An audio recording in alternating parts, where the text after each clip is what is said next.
Hi, this is Peter Stanley. Welcome to my channel. Today I'm going to show how to vacuum seal your dehydrated peppers. Today I want to show a method that I use for preserving my dried peppers. Sometimes if I'm going to use them in the short term, I'll dehydrate them and then put them in a bag. But if I want to keep them for a very long time, then it's a good idea to vacuum seal them. And you can do that with the foodsaver vacuum sealer attachment. I'm going to show how this works, but use it in conjunction with the accessory line and attachment that comes with the foodsaver. Any of the newer food-savers, this one's even a couple years old, any of the newer ones are going to have this. So first what we do is prepare the peppers. I just briefly go over dehydrating. I've got some other videos I'll link in the bottom in the description how I do it. So basically I'll pick the peppers, wash them. So I'll spray them down with vinegar to kill any germs and rinse them off really well, destem them, dry them. And if it's bigger, if it's just small peppers, I'll put them in there whole in the tray, but larger peppers I'll cut in half and lay facing up. I'll fill all of my trays. For the really tiny peppers like Chiltepins and others that are like really small, I use a little insert into the dehydrator tray. It's often used for like making like fruit leather and things that you don't want that would fall through the little holes. So I'll just put those on that, and now I'll show that here. So then I'll turn the dehydrator on and let it run. Usually for me, I'll let it go a minimum of 24 hours, sometimes 36 hours. And you really just want to make sure it's basically what I call cracker dry, where if you crush it with your fingers, it just breaks apart. You don't want it to have any kind of give to it. If it does, you need to dry it longer. When you buy the jar sealer attachment, there's two sizes. There's a wide mouth, which is what I've got. There's also, you can also get a regular mouth. I use the wide mouth, so you got to have wide mouth jars. And like any wide mouth jar will work. I've got the smaller one because I want to put my Chiltepin in it, and I'll show how I put some of the others, how you can do that. But let me get the Chiltepin, and we'll fill this, and I'll show you how it works. Okay, this is the tray that I have the Chiltepin on. And I'll fill these up. Just kind of give you a quick demonstration. I'm talking about cracker dry. That's how dry you want it. So what I'm going to do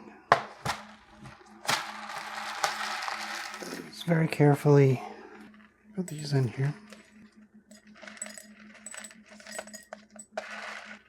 I'll show another way you can store these.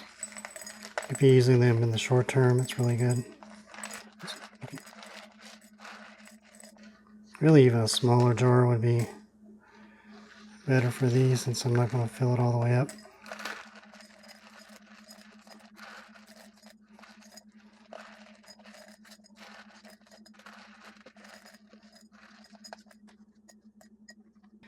Okay, so I got these in here. A little bit of wasted space, but this is fine.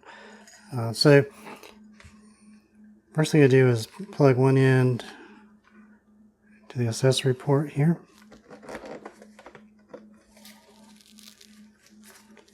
Other end into the jar sealer attachment. And then I put clean lid. One thing too, I just want to make a mention with these jars, even if they're clean, it's a good idea to wash them, because even new jars have kind of a smell. So wash them really well, dry them, and what I usually do is I'll wash and dry them with a towel, and then set them out to dry, air dry, while the peppers are dehydrating. That way there's no moisture left inside. And it's good to wash these with soap, because the little plastic seal or whatever that coating is, I've read that it'll help it have a better seal if you wash it with soap. Rinse it off. Let it dry really well too. So just put that on there like that. So then just take this, fit it over top, push it down, and then press the accessory button. Make sure it's turned on.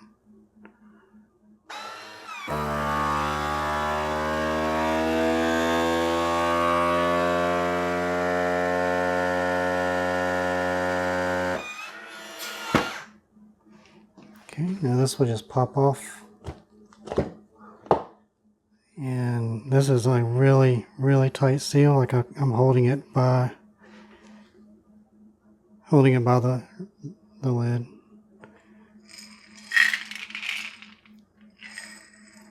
And you could store it just like that, or you could put a ring on there just to be in case this ever loses its seal.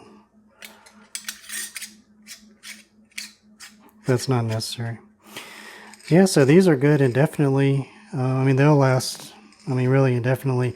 Because what gets to these, when you dry it, you're taking all the moisture out. But if you leave it exposed to air, it's going to eventually absorb moisture from the air, and then the oxygen is going to make it go stale too. If you put it in an airtight container, like a jar, it'll last longer than just leaving it out in the open. So it really depends on how fast you're going to use it. If you're going to use them relatively soon, you don't need to do this.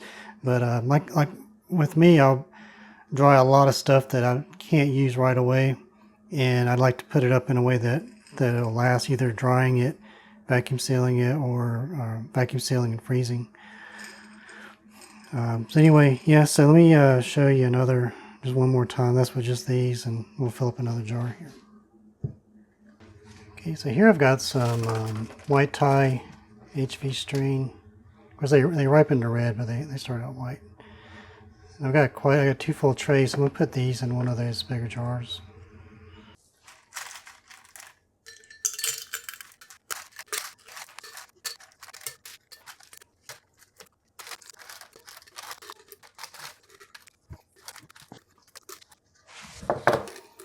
Okay, it's okay unless you just want them perfectly kept whole. You can push it down a little bit if you need to. It's okay.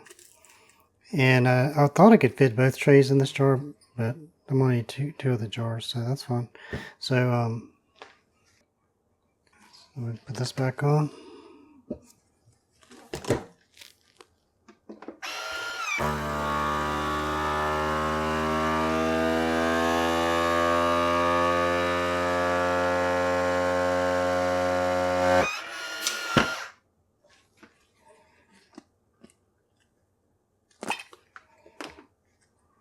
So they're really nice and tight. These will last a very long time. And these will keep their seal too if you need to carefully pop the lid, take some peppers out, put the lid back on, reseal it. It works fine. If it ever does, you can buy replacement lids really cheap. But I've reused the same ones through multiple seals, and they worked fine for vacuum sealing. Anyway, not if you're canning. Like hot water bath or pressure canning, you can only use these once. Yeah, so let me add these others. I'll show you how it looks. Okay, so got all these done. Here's the white Thai, Chiltepin you saw. These are Blue Christmas crossed with Stavros. That's my cross, and they're really good as flakes. Really, really good flakes. So I've got 2 jars of those. And this is another cross I made. It's seeds that were from a Street Kitchen spice pack I grew out, and then I crossed that with a Thai Dragon. So I'm just calling it Street Kitchen cross with Thai Dragon. That's F1 of that. These are really good peppers. So yeah, so basically on these size jars, it's like I get about one tray per jar. So that's a good way to estimate what I would need. Of course, I did only use a partial tray on these. These are really good, crushed up as flakes and powders too. And I had a little too many of the white Thai, so I just put some of the excess in a bag. And I can crush these up for flakes and use them in the short term. But there's one thing I wanted to show you real quick, speaking of. One thing that I do for like short-term use, I use these little plastic, they're like little test tube vials. You can get them on Amazon really cheap. And they're really good for flakes and powders. You just unscrew them and tap them out on your food. And they screw on tight so you can carry them in your pocket. And it's a really good sharing size too. I really like these. You get a bag of 100 for like $14, $15, I think. But anyway, these are good for like these small type peppers too. The Chiltepin are almost too big to fit a bunch in there, but these are the Chaco ends, which is a smaller pepper. It's like wild capsicum. These are really, really good. You just take one out, just kind of crush it up over your food. You do the same with the Chiltepin. And this one I've got a mix of Chiltepin and Chaco ends. I just wanted to share that. I put a link, if I can find it still, I should be able to find it. I'll put a link in the description where you can get these little bottles. They're really, really good for powders. Like I've got, like this is some I made the other day. It's like an Indian spice blend. So it's, I mean, I use these all the time. And like I say, they really, like really only takes a couple teaspoons to fill one of these up. So, but it's a really good sharing size. It's a really good carrying size. And they work great. So I wanted to share that also. But anyway, so I hope you found that useful. That's something I do. Again, this is really just for like long-term storage. Kind of give you peace of mind that your stuff's not going to go bad if you can't get to it right away. They will last a really long time just on their own after you dry them, but these will last indefinitely, basically. But anyway, thank you very much for watching. Hope you like that. Please like, comment, and subscribe.